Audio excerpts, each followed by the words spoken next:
We shall now begin with the flash talks. So, hello everyone. I am Sharayu Marwadi, a software developer at Josh Software. And today I'm here to share my learnings about OAuth and OpenID Connect.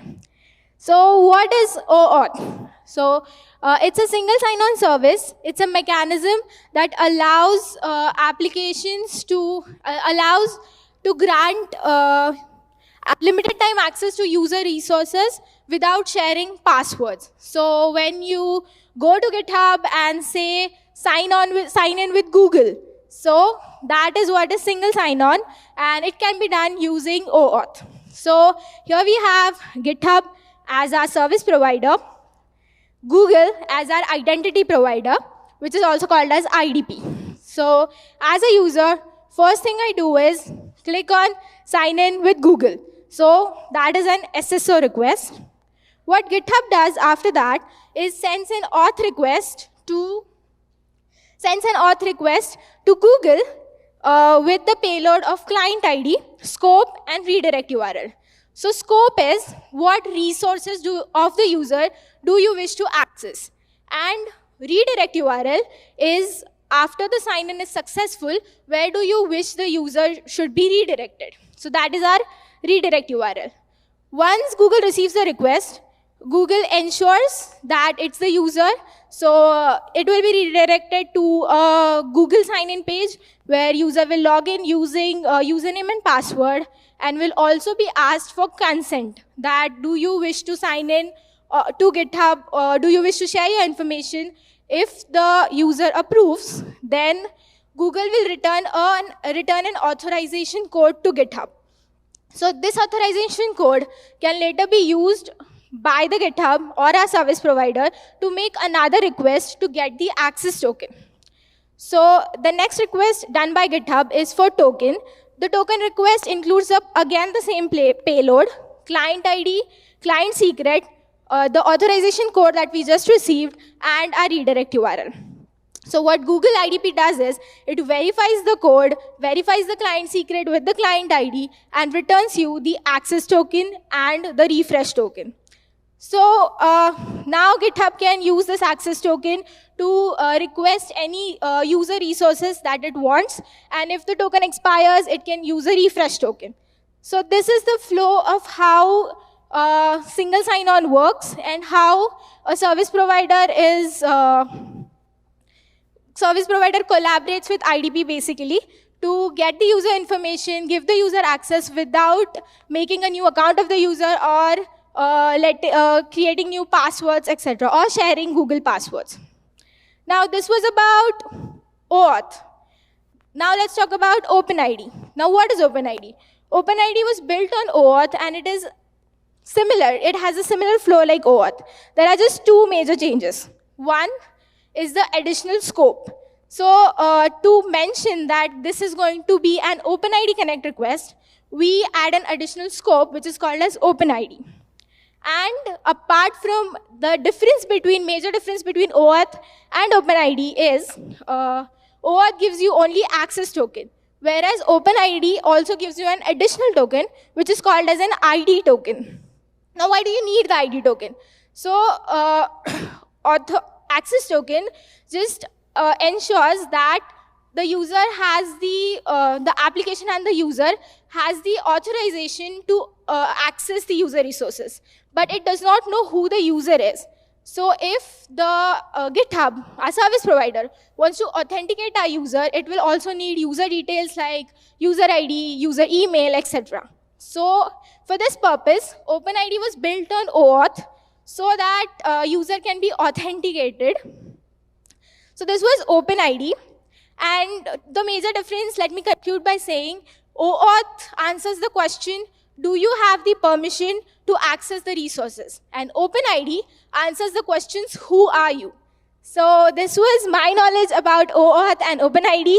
Thank you, and let's connect. Thank you so much. Hi everyone, I'm Suhan, working at Josh Software as a software engineer. So today we'll be sharing my view on ORM and raw SQL. Before we get started, who all love ORMs? Please raise your hand. And who all love writing raw SQL? Okay, raw SQL seem to have a majority. So what is raw SQL? In our application, we have a database driver. So our application talks to the database driver, and then it signals to the database. In ORM, we have a in between application and database driver, we have a ORM. So what it does is translates our code into a query and gives to the database driver. So let's start. How I got introduced to ORMs. When I started learning programming, I started with Django as a framework. It's in Python. So it has a good ORM. Using it, I got craze to the ORMs. Like I was like, why we are writing raw queries? We should always use ORMs. For I guess 1 to 2 months in every project, for personal projects I was using only ORMs. I was trying the every hacky way to include the queries. Other ORMs I have used it is Mongoose, SQLize, and Django's ORM. In Go, GORM, and ENT. So what was the turning point? During college, I got an internship on a large LMS project. So in that project, I saw the horror of ORMs.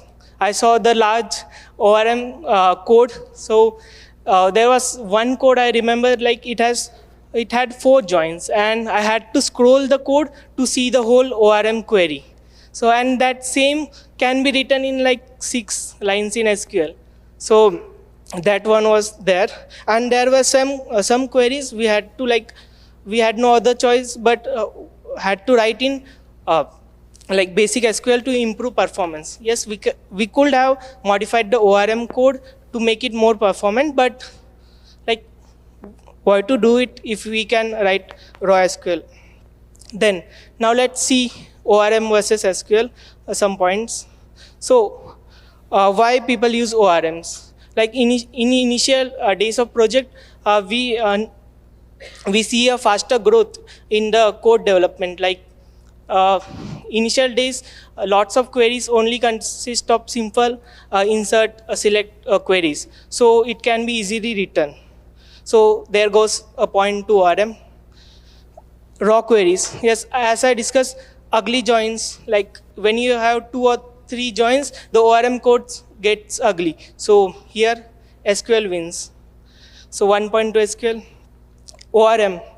One of my seniors, when I was discussing this topic, one of my senior told that ORMs are good, like because of the declarative nature. You define the struct and you know that you are not thinking of the tables but the relations between them. Like you declare a struct and you are ready to go. So ORMs achieve that, and ORMs also provide auto migrate between them. So 1 more point to ORM. Now in raw SQL has better performance by default. Like yes, we can improve the ORM code to get to a certain point, but there is always a overhead when we use an ORM. Also, we have to have an experience in that ORM to make it as efficient as a raw query. So 1 more point to raw SQL. Let's get to the next point. Oh, I see the time is ticking. So in this presentation, we have only touched the we have only seen the tip of the iceberg. Summary, ORM provides a use boost in early development. The 1 point I want to focus is never use ORM as an excuse for not learning SQL. You can use ORM in your project, in your personal projects, but always try to get the grasp of SQL. Thanks. We can connect on LinkedIn. You can also check out my web framework created in C++. Also, if you are NeoVim users, we can connect after it and share the configs. Who are all NeoVim users here? Someone? Vim? Okay. Thank you. Hello guys, my name is Rajat. I am a senior software engineer at Key Value, Kochi. So today I'll be talking about functional options. I think like most of you might be knowing what this is. So like let's see this with an example. So this is a basic function, like just to initialize a DB. So we are taking in the arguments, as you can see, the host, port name, DB name, all the required ones. And one day, like a new requirement comes. So you have to take in the parameters, like max idle connection and max connection lifetime. So what do we do now? So we can just simply add 2 more parameters to that and then handle it in the code. Yeah, that's one way to do it.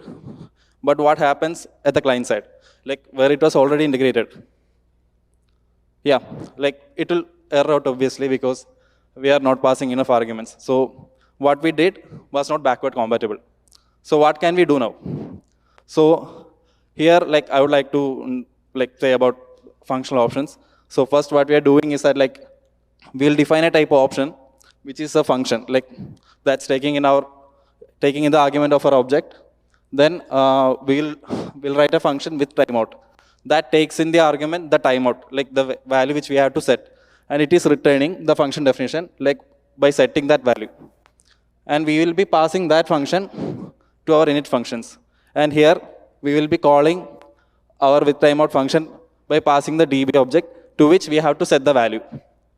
So like I think this is very straightforward, like you guys understand that. And what are the, like, what does this bring to the table?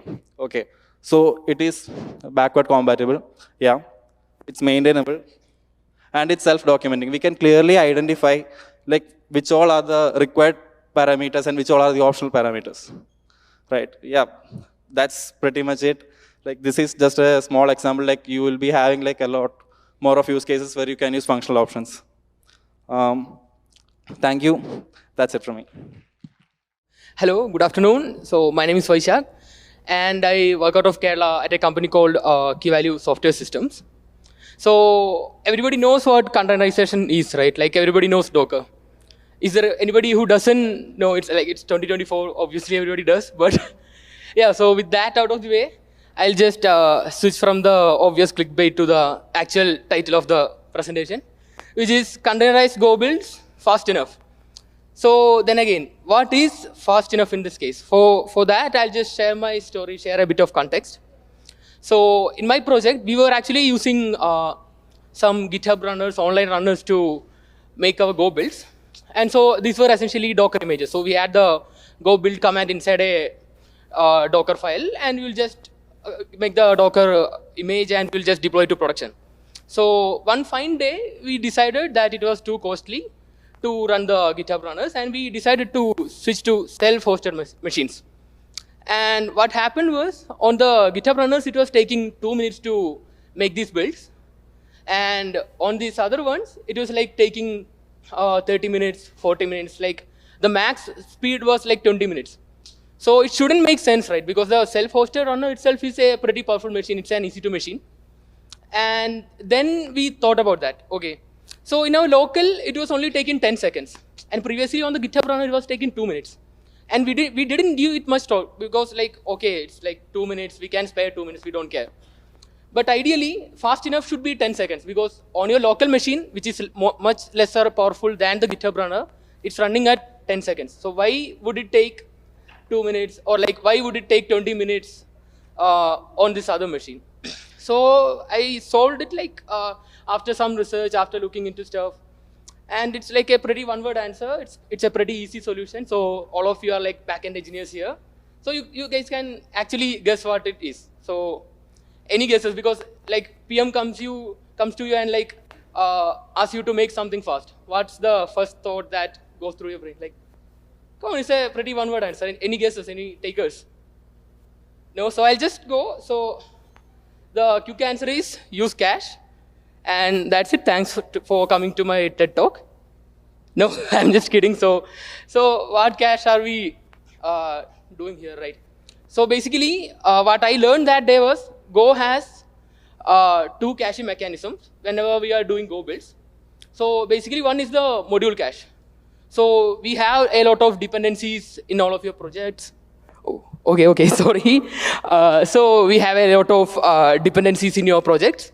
And the module cache, what it essentially does is whenever you're downloading these dependencies, it will just keep it cached on a path in your machine, and it will just reuse whenever you are triggering the build.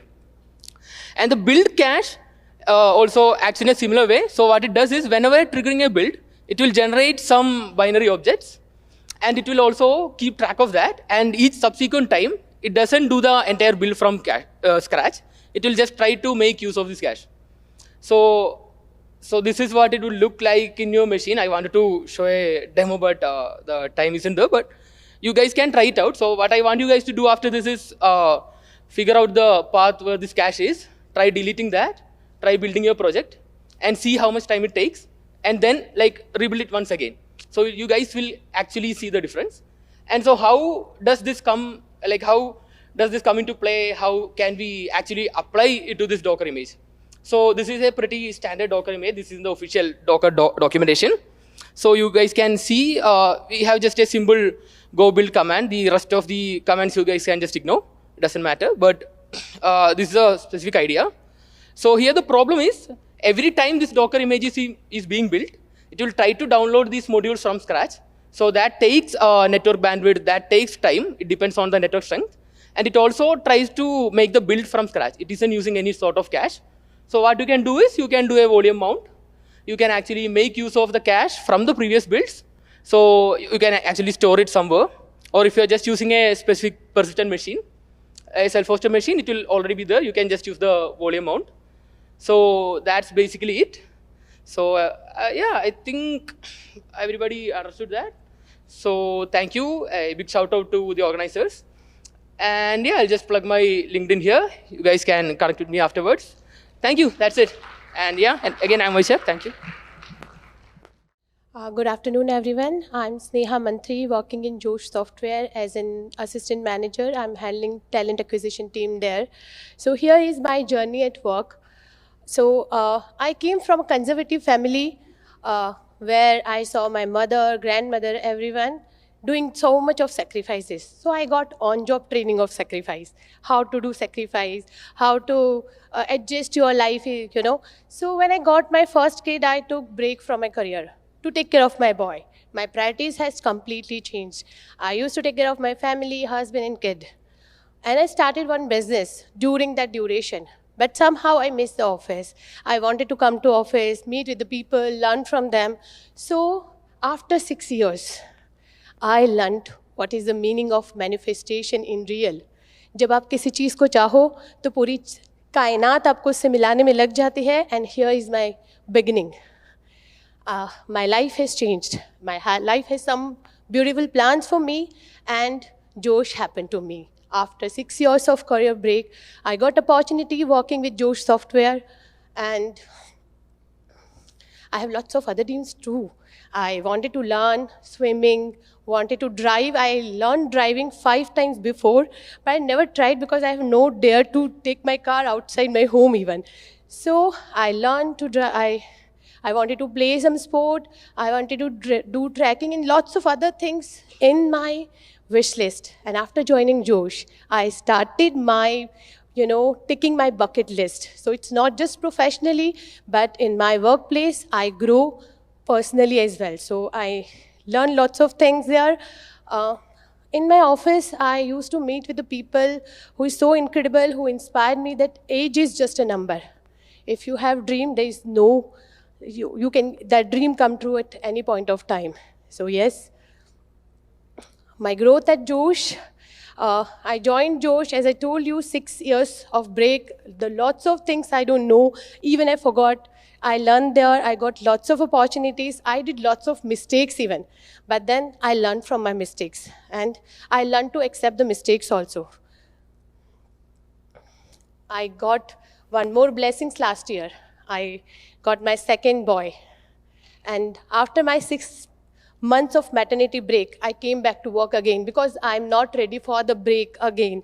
I don't want to adjust my life just taking care of the kids because I have my own dreams. In Josh, I learned this that, I myself is someone, I need to value myself as well. So here I am. I got lots of support from my team, from the management, because it's not easy to manage 2 kids and work. So here is the full circle of my life.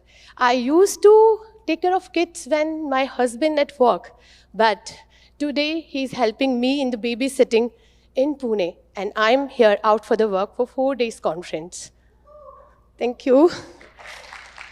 There is one more dream I have, that I always wanted to be this side of the conference. And today, in this year, that dream also fulfilled in front of the amazing audience out there. 4.5 years ago, I've never imagined this life, this kind of confidence, but yes, here I am, reflecting my journey at Josh.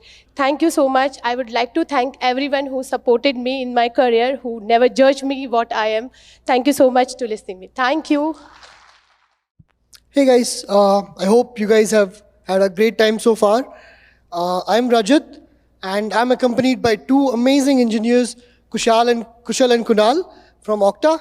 They are seated right here.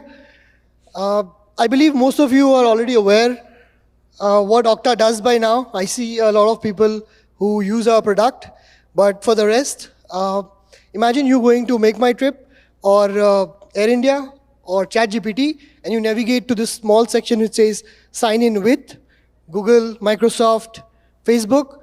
These are providers, and when you click on it, magically you are signed in. There is no email verification, no passwords to be stored. That's about it.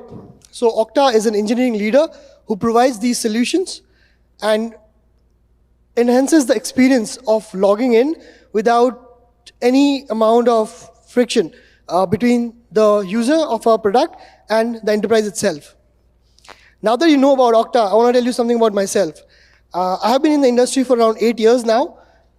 During my time in Oracle's cloud infrastructure, I extensively used Terraform to manage our multi-region, multi-tenant, multi-AD infrastructure and a fleet of CLI tools. Over all of this time, I was contributing to developing tools for huge enterprises. Fast forward a few years, I developed a lot of interest in the whole open source community and the contributions that go around it. Now,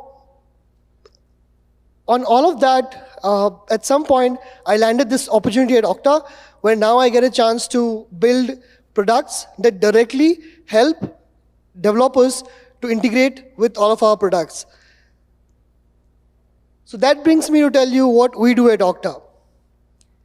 From using Terraform providers and CLI tools to developing them. And all of us use and preach the dialect called all thing go. So we belong to the part of OCTA where we say ourselves as part of the SDK and the customer developer tooling team. What you see here, whatever I've listed here, are repositories which are completely in Go. Apart from this, we also have 40 plus other repositories. So even if you're not a polyglot, we welcome your contribution too. There's a quick QR code that links you to all of our open source repos. Now, apart from this, a lot of times, a lot of engineers come up and ask, as I was listening to one of the representatives yesterday, who is now a maintainer in DiceDB, about the challenges of contributing to open source. They say that we do not know how to contribute. We do not know the guidelines to it. But that's not the case with our repositories. We welcome all you engineers to take out time, put in your merge request, and I bet you'll find me in the comment section stitching a conversation with you. With all that said, that will help you develop your own developer profile too, and let you understand the amazing design patterns and the strategies that we have used to implement all of these middlewares, Terraform providers, and CLI toolings. OCTA was established in India just last year, and we are ever expanding. So I encourage all you engineers to find some time, contribute to us in open source, and if you guys have any questions at all, please reach out to myself, Kushal, or Kunal. Yeah, that's pretty much about it. Thanks. Hello everyone, I am Karan Lakhwani. I am a software engineer at PubMatic. So my topic for today is environmental consciousness as software engineers. So what do we do as software engineers? In today's day and age, we have the power to write sustainable code. sustainable, optimized, which can be used in future.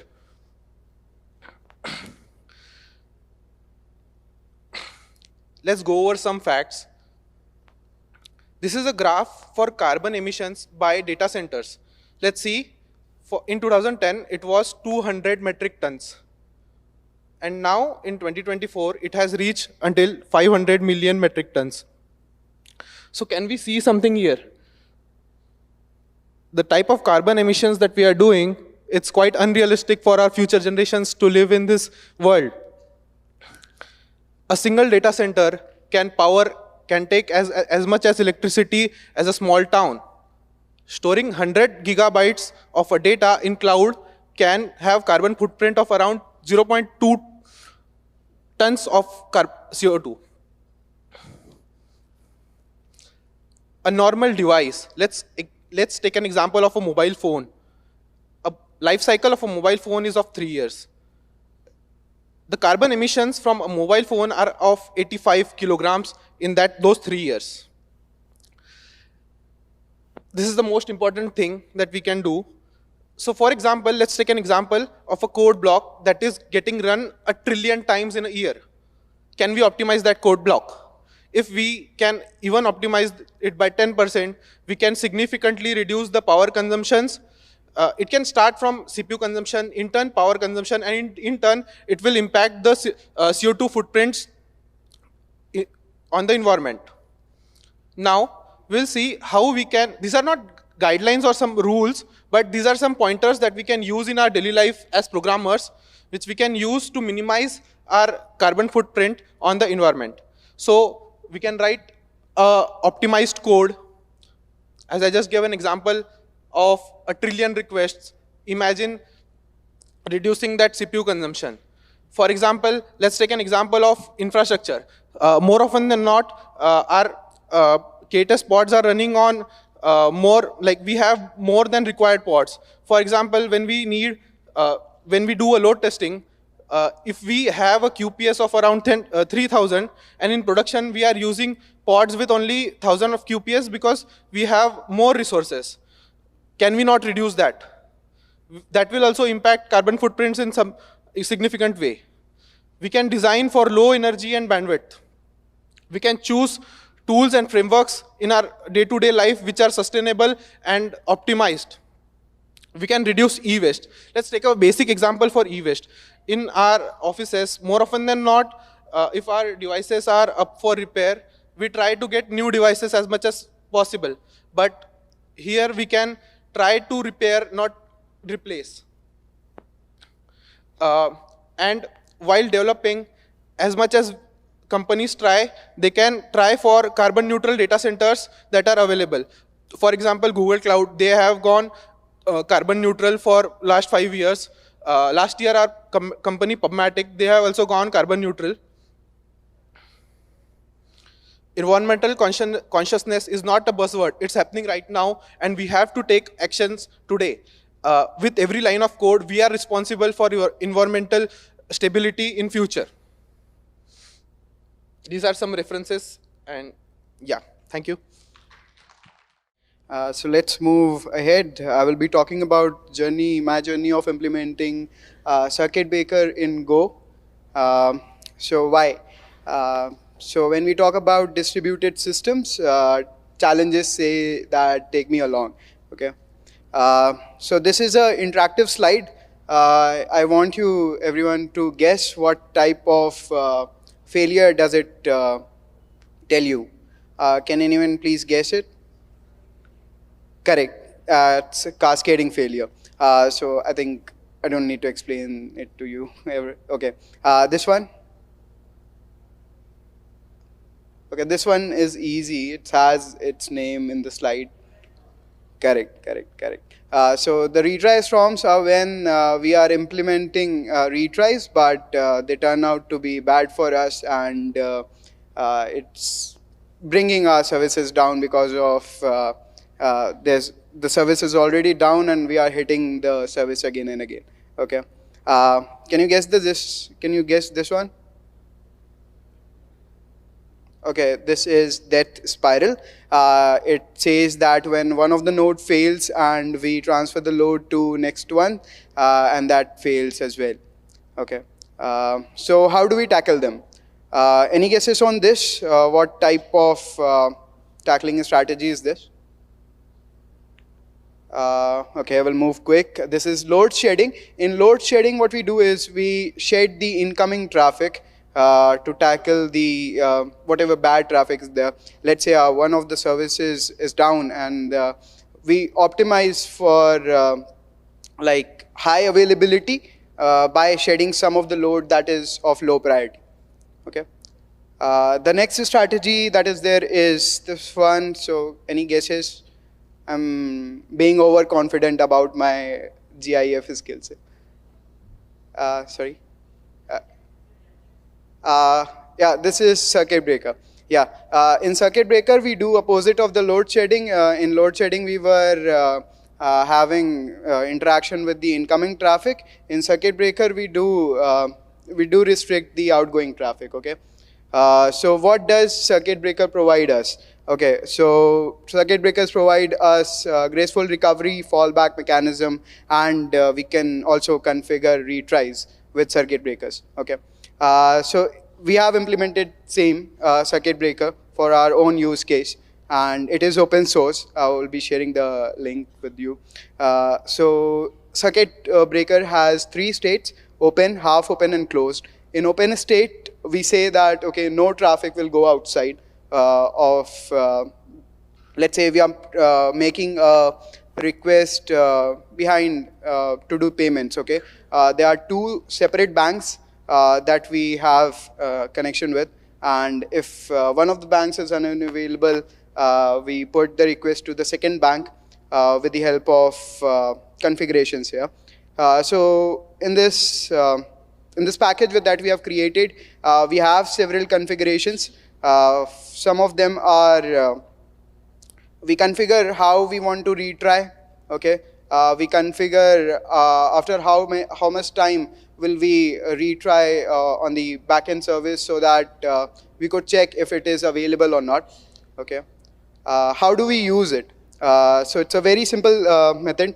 You import the circuit breaker, and simply when you do HTTP new request, you create the request, but you do the request with the help of circuit breaker.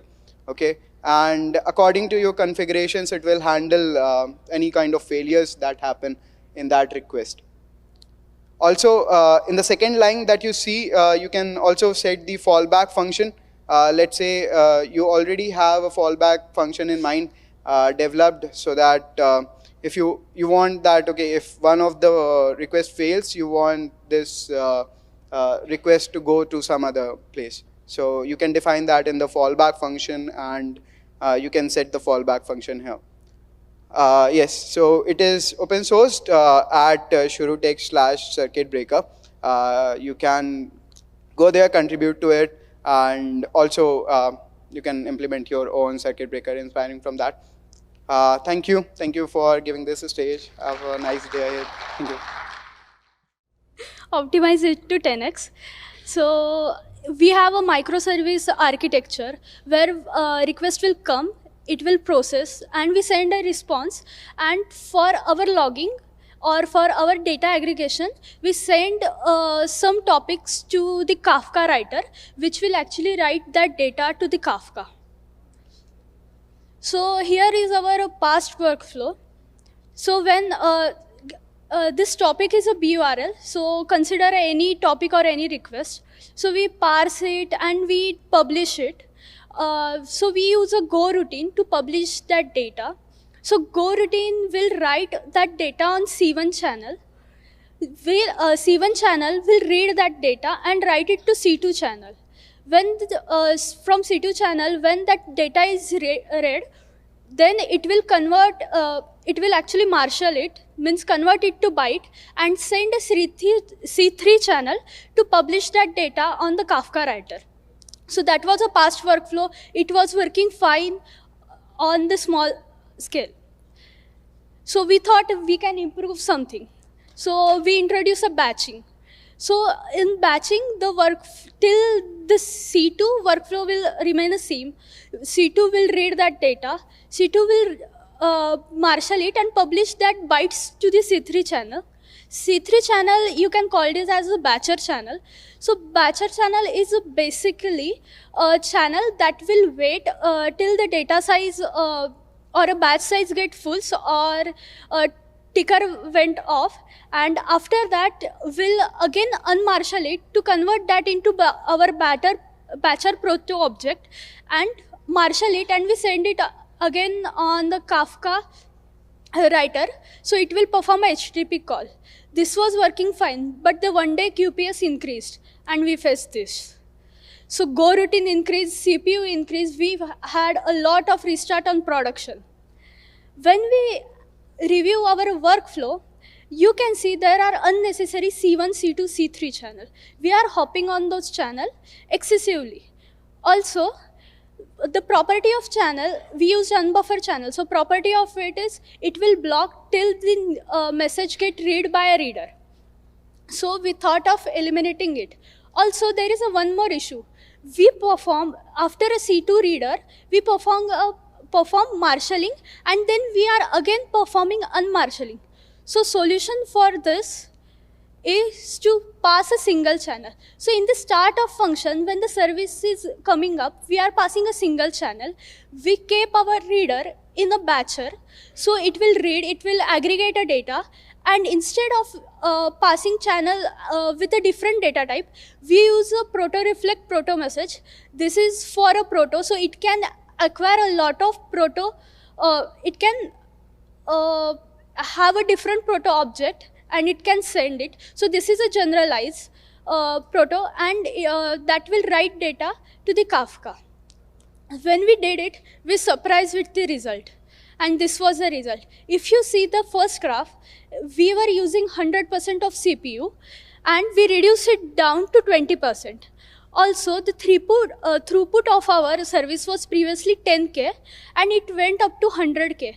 I think this is a significant improvement.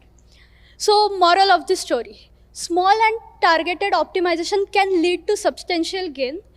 I think that's it, and thank you. 12 releases per day, that's, for the business folks, it's just business value. We are very agile, very fast. Everything is automated. We don't have any, hindrance in that. Our product is also very, we can say, it has a very sensitive data that we cannot expect to be leaked in any case. So we are SOC 2 and GDPR compliant for our international clients. We are cloud-based, so we have to maintain a good security. We can't compromise our systems when there are supply chain attacks or any sort of thing. So that is what we do. Now, why developer efficiency, right? So as teams scale, when products go from 0 to 1, it's a different story. But when they have to, scale up, the business needs to bring on more developers, and that thing leads to a lot of problems. And one of that is decreased developer efficiency. And my team is responsible to make sure that developers don't feel any hindrance in that. One good way that I learned when I joined the new role to make myself better was to learn more about mechanical sympathy, as many speakers before me have pointed out, and it has resulted in a much better understanding for myself in all sorts of things related to coding, related to backend systems, etc. How? So the common operating system, I guess most of the folks right here use Mac OS. It's based on Unix. I use Linux. I have never touched Mac. Windows, I don't know if some developers use Windows. They are playing games at office or something. So with Unix, Linux, there are a bunch of philosophies, there are principles that I very much like separation of concerns. They have very specific applications that do very specific things. Like there's a bash, that's a shell. It's supposed to run other programs. It does very limited things. It is not a huge bloat. There are other stuff like window managers, like containers, like different things. All of that is very, very specific to what it does. It is clean. It has a single agenda, so it knows. So the developers know that there is no bloat in it, the resources are very limited, and we use them very efficiently, right? And once we get into all of it, we can ditch the mouse, which I don't like. When I'm typing, I don't like to move my hands a lot. So we come to the hidden agenda. One very different thing is Vim. If someone is not familiar with it, please look more about it. The incremental change that it makes in your thinking is it does a very specific thing. It is very unlike the IDEs that are very integrated. You have all the tools into it, and you have to learn their way. And if Microsoft decides to change something, you have to go with it. I can expand upon that, but I have to go on, suggest you more tools like Tmux. We have for terminal. They are amazing terminal UIs. For example, for Git, you must check out LazyGit. It is built in Go, and it's an amazing thing built on top of Git. It will help you a lot, I guess. Common pitfalls, I guess we don't have time for that, but someone might catch me later if they like to know about anything. And if there are any Emacs fans, the VS thing fans, I don't like to take its name, or why you hate Vim, you can find me on LinkedIn or anywhere else as Nikvinda. And it supports additional features, like when you have reconnection when disconnected from broker. So when you have a client running on your machine or on cloud, it somehow it can actually lose the connection with your broker. It doesn't reconnect, right? Your pod has to restart if you're using Kubernetes or if you're using VM, you have to restart a machine, right? To have the reconnection again. But this client basically, if you're using, you will have reconnection automatically happens with the exponential or whatever, the timeout you will be giving, it will be using that. Apart from that, when you have, you can have actually publisher confirm. When you publish, you probably may want to, have the publisher confirm acknowledgement, and that, it is provided by this client. Apart from that, you also have custom error handling for NAC messages. So you can actually define your own handler for NAC messages, which is like negative acknowledgement. Whenever there is a problem with this, with the broker, it couldn't send a message, or you define, like your client is defining that this message needs to be as a failed. Then you can actually define like your own negative acknowledgement handler, and then you can define that way. Apart from that, like I have seen in many code bases that whenever you want to publish a message, you create your own channel every time whenever you publish a message, right? And channels are actually heavy, so they are you can say they are heavy resources on your TCP connection that is already developed, but still it is a resource that you're already taking.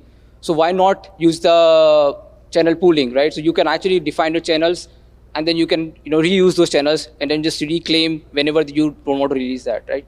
Apart from that, I have also you use this library, you can have graceful shutdown capability already. So we can see the uses now, like how do you do this? With this reliable publishing, you will have just angora.new connection. You can actually define all of this optional pattern with publish confirm you want, with channel pooling, and then you will have out of the box these functionalities available in your RabbitMQ. And just use the publishing, the same thing, and then you just publish using this client, which is nothing but the client you have just created Angora connection. So it is like completely using the wrapper that is already been created, right? Apart from that, you can also use the consuming part.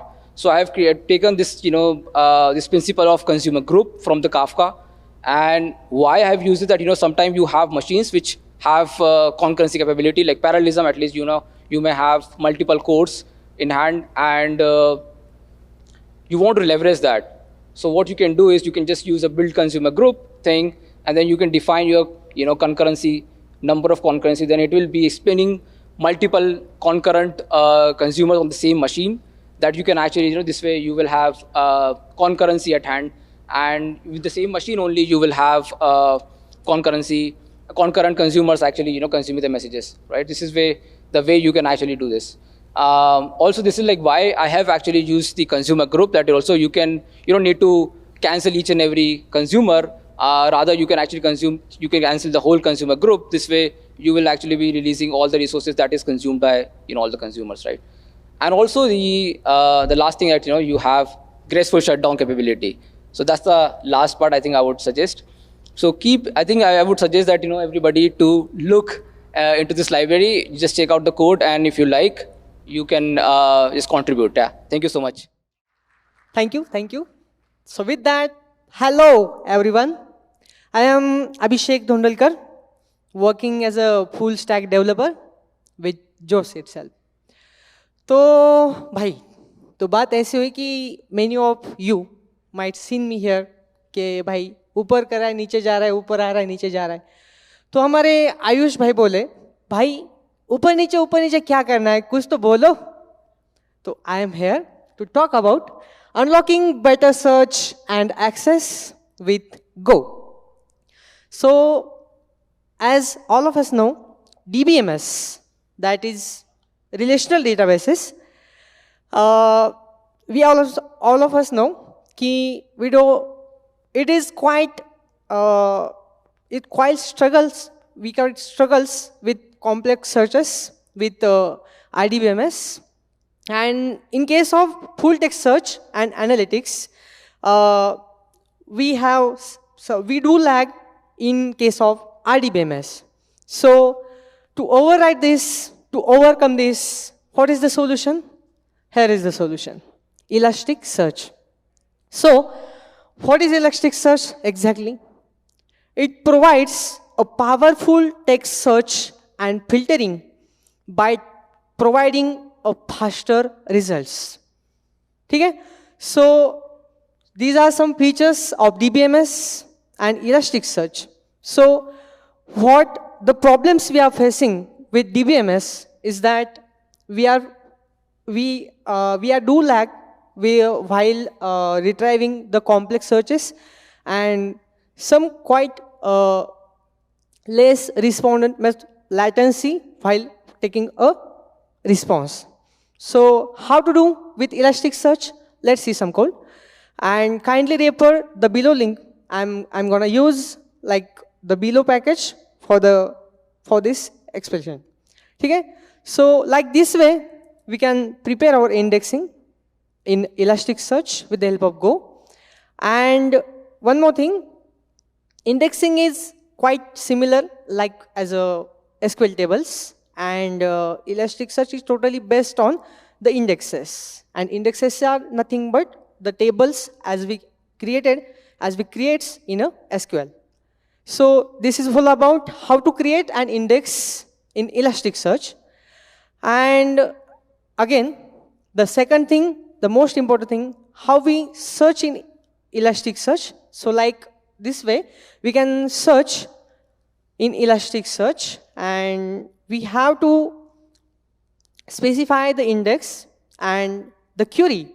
So here, as you can see, I have used the filter match all. So likewise, there are so many filters which gonna help us to have a filter like we are using in SQL, like fair clothes. Here in that we are gonna specify our conditions by which we are targeting our filters. So likewise, do visit this package and this documentation for the further Elasticsearch help. And so previously, one of my previous project, I have worked on this Elasticsearch fall apart, and into that we are facing some issue with complex search, and it's getting quite too much of time to retrieval of the results. So we have used the Elasticsearch, and it reduces 10 times. It reduces 10 times the time where we gonna use where we getting the results. So to optimize to make it efficiently fetches the results, we're gonna use Elasticsearch, and as well as while we are working with scalable data, which is gonna use a huge amount of data, then we can go with Elasticsearch. And with this, let's conclude here. Yes, thank you. Hey everyone, my name is Devanshu Tiwari and I'm from Pune. Right, so as you all can see that I'm gonna talk about Oops in Go, and you might be wondering like what the hell is this guy is gonna talk about Oops in Go. So like let's just clear that out. Go is definitely functional. There's less oops, but what I want to talk about is something very trivial, but I believe something very important. So let's get started. So first, why am I talking about this? So let's get that clarified. I come from Java. I do have a Java background, and Java supports OOP in a very good way. It's extensively supported, and there are so many things that you can do with OOPs.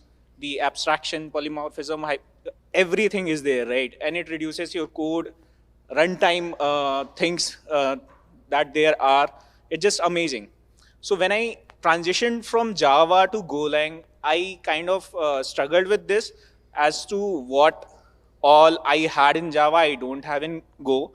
And that is where I started exploring, okay, if this is not there, what else is there in Go which is kind of compensating for it? Later on, I discovered few things. So this is the one reason. The other reason, as I stated, Oops is awesome. That is why we are talking about it. The third is Go does supports it partially. I might get in a trouble for saying this, but there is a partial support, I believe. We want to check that out, right? So let's get our heads clear about the procedural and object-oriented programming stuff, right? You might have seen this car in your household a lot, right? So think about it. When you want to go from one place to another place, if I were to give you that instruction in a procedural way, I would say, get out of the car, get out of the house, open the gate, get inside, key in and get your vehicle started, press the clutch, get the gear, release the clutch and accelerator, drive, get out, and then you have reached, right? What did I not talk about? The car itself. I just gave you the steps, step 1, steps 2, step 3, and you just had no idea that there is a car, right? There was no mention of a car. So if you were to actually believe this and execute this, you might see, okay, this is a one machine that works with these instructions. And if I were to give you a different machine, you would be like, okay, I don't know how to make this work because I have the instruction and it was with that, not with this machine. And if I were to tell you this in terms of object orientation, I would say that, hey, look, there is a car. I would try to define a car that, okay, it has 4 wheels, it has an engine, it has a gear, clutch, and everything. And then I will tell you, okay, this is how you start a car, this is how you stop a car, this is how you drive. And then I will tell you, okay, now get inside, drive, get out, right? This is how the Oops way would work. Just to show you that, the code for procedural will look like simply like this. 4 functions, it's just a pseudocode, so don't bother about the details here. And it's pretty simple and straightforward, but as I mentioned, it misses out on that there is a car, there is a model, there is an entity, right? And we are also hard coding our dependency in this function. There is, if I were to have a different car, if I were to have a different vehicle, I won't be able to just use the same function. I'll need to write a different function and then I would use that function. Now, what will I do if I were to make this object-oriented using Golang? So this will be that I'll club those functions in a struct because Go offers that consistency. I'll use that, I'll define a struct and then have a model, define a functions over that. Similarly, so this will change the model, the function like this. I'll now use that dependency in that function and then call the functions over that model. This, we can take a step further and then we can use the interfaces to realize that it is not just a model, it is a real world entity and make our problem solving around that. And then we can have a bike struct and use that. And now the same function can be used for different things. Now, summary is, Object orientation is not just about the paradigms that we have set up strictly. It's about the way of thinking to solve a problem. Object orientation says that you have to think of the real world models and entities and then tackle the problem. So I think that is how we should approach the problems in Go as well. Thank you. Hello everyone, my name is Sri Gayatri Kavya Ruttala.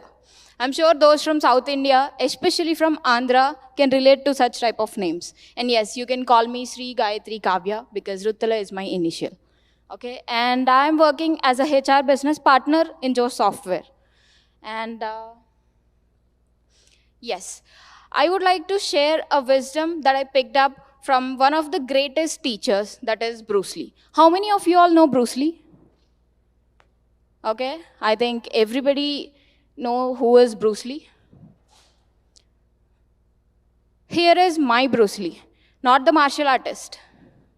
A fish, betta fish. How many of you all know betta fish? Betta fish are famous for being fighters, which is why I named my fish as Bruce Lee. And Bruce Lee is a gift from one of the person that I hold very closely to my heart. Thank you to that person. And yeah, this is one of the life lessons that I learned from Bruce Lee. Confidence can make you unstoppable. Bruce Lee used to own the tank and he made me feel that wherever I am living is my home. He used to swim like he owned the entire thing and he taught me that confidence is the key for everything. Be ready to fight, but know when to swim away.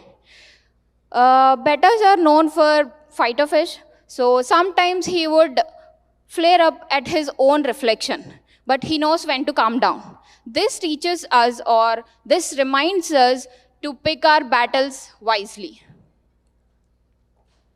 Love what you do. Everybody says that we should love what we do.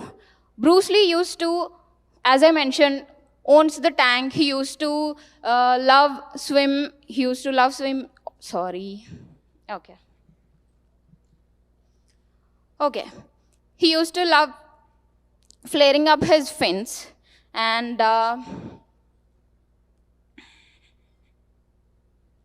so yeah, this made me think, am I doing enough to make my fins flare?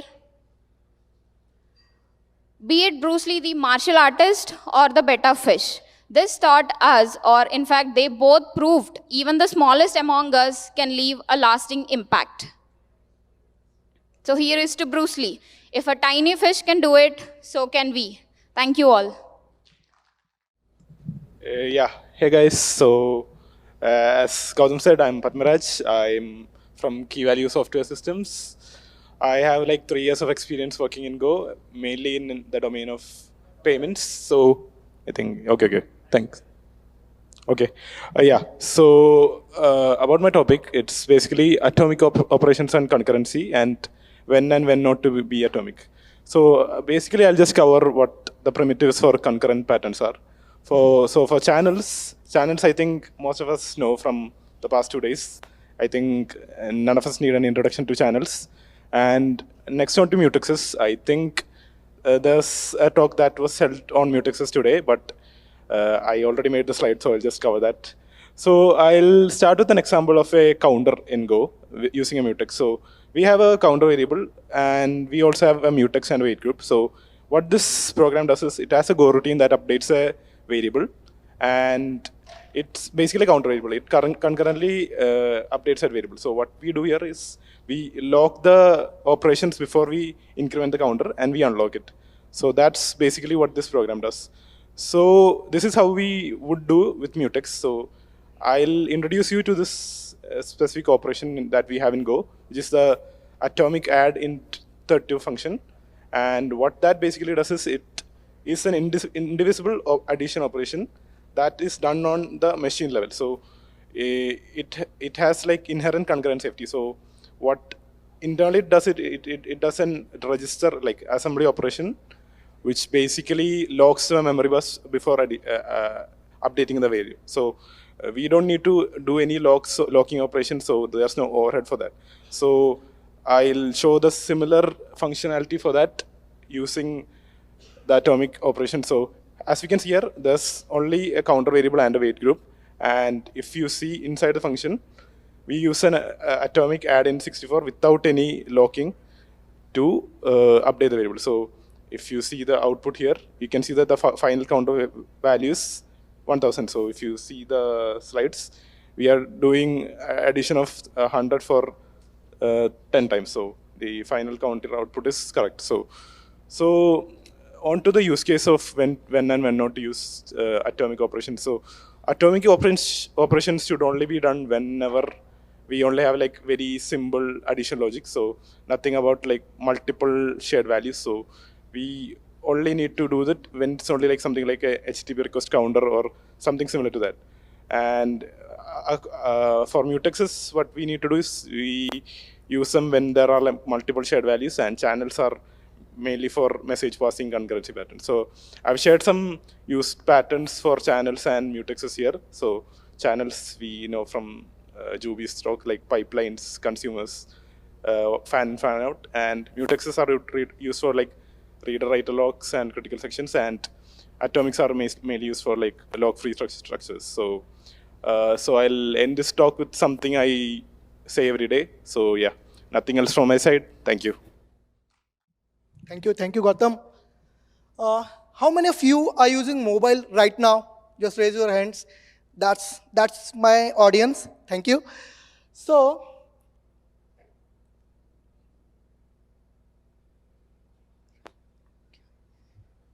Don't base and hold. That's me, Ankit.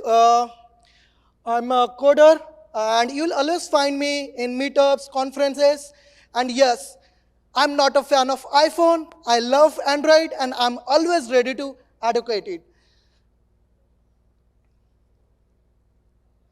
So today I'm going to talk about mobile apps. Do you really think you need a mobile app in 2024? How many of you think you need a mobile app? Okay. But why you need a mobile app in 2024 to just buy a shoe? Why? And after that, the huge app size, like just to book a train ticket, you are using 100 MB. Why? After that, high development cost means millions of dollars are investing in an app which get crashed after a certain event happens. Why? Privacy concern. Whenever you are downloading any application in your phone, it's not only asking for permissions, multiple permissions, even if it doesn't require, like phone call, SMS. Why? And the frequent updates. This is for developers. Those iOS developers are spending more time to reaching out iOS people to update the app instead of focusing on development.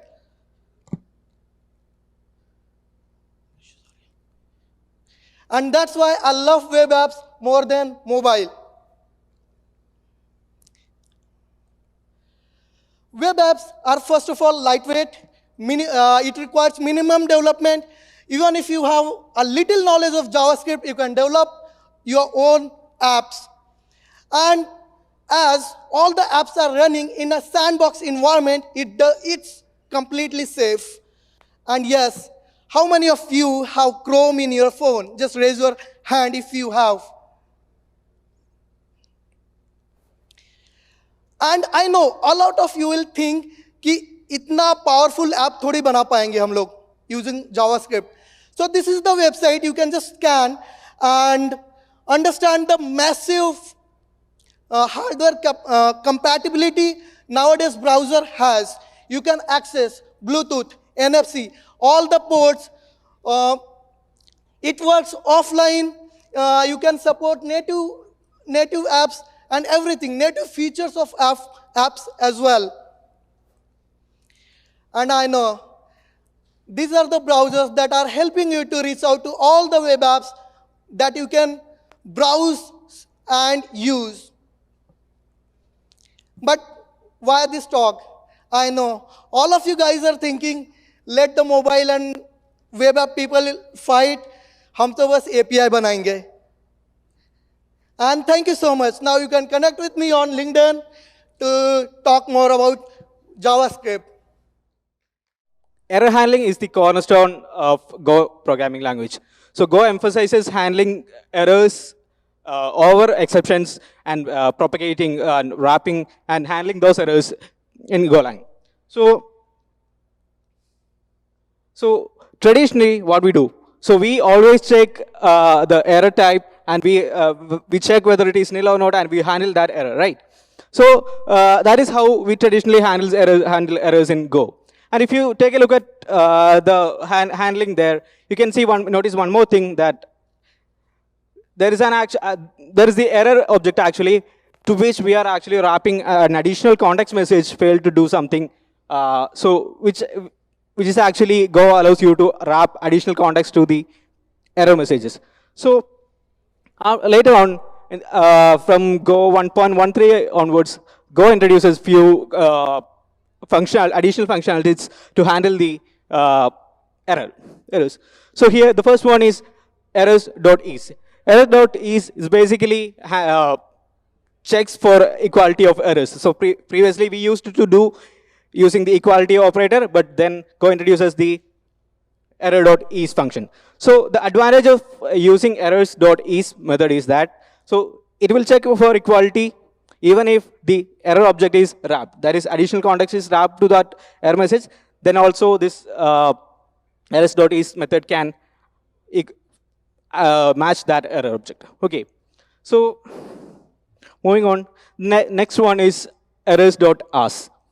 So before talking about errors.ask, again, Go supports you to create custom error objects, right? So you can create your own based on the domain-specific error objects you can create. So for that, you just need to create the structure of your error object, and you just need to implement the error method for that, right?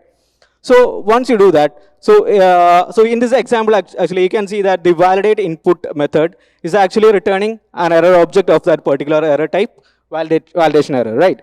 So the error.ask function, it actually helps you to extract an error from an error chain, basically. So here, the method returns you the actual validation error to the VE object, and you can access the internal values of that particular error object, right? And moving on, so the third method is actually errors.join. So errors.join is actually used to aggregate or chain a set of related error messages. So it comes useful whenever there are a sequence set of failures in a single cases. So I think I can explain with a more relatable example. So you're doing a request. It comes useful when you, one example is when you are validating your request body for an HTTP request, right? So here I'm just validating a user details, which is basically a username and password. So in a single validation, you can return all the validation errors. So here you check for, you validate the username, you validate the password. So there can be situation where more than one validation errors are present, right? So the validate user method currently returns all these errors joined together as a single error. So that is what the join method does. It wraps or it joins, combines multiple error objects into a single error. So the method validate error will be returning only a single error object. Okay, and while handling, just like previous cases, the errors.ask can match the specific error type that you have mentioned. And one thing, if you notice in the result output of this particular program, you can see that the last print statement, specific validation error on the field, it just prints the username cannot be empty, but not the password too strong, right? So why? Because the error.ask, even though the errors.join combines multiple error objects, the errors.ask will return on whenever it finds the first match of the specified type, right? So that's why only the first error was logged. So if you want to, if you want to pass through each of the error inside that error, inside the set of error chain, you can basically use the unwrap method. Okay. Yeah, and I'm just winding up. So some of the best practices that you can follow, like define custom error types. Yeah, always use contextual graphing. Then make sure you don't use join without thinking, right? So only related message should be combined together, right? And always document the error semantics properly. That's it, guys. Thank you. Good evening, everyone. I hope you are enjoying the conference. Are you? Great. Okay. So let me ask you a question. So how many of you were confused at the time of beginning of your career, whether to pursue your career in job or business? Please raise your hands. Oh, great to see everyone. And how many of you are starting with the business? Anybody? And yeah. Okay, great.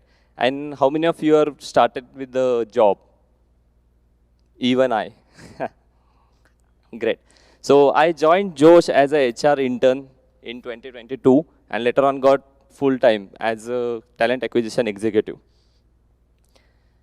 So always I wanted to start a career in a business with a zero investment. Is that possible?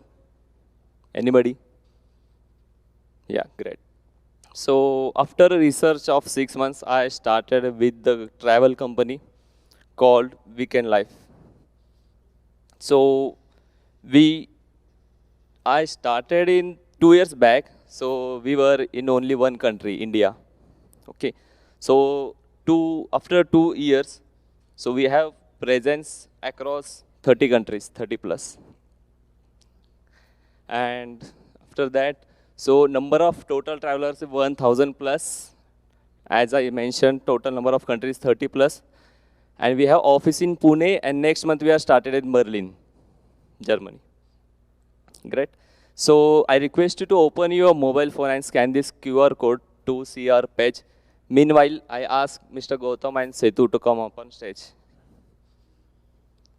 Setu is here? Okay, no issues. So you must be wondering why I called them up on stage. Yeah. So,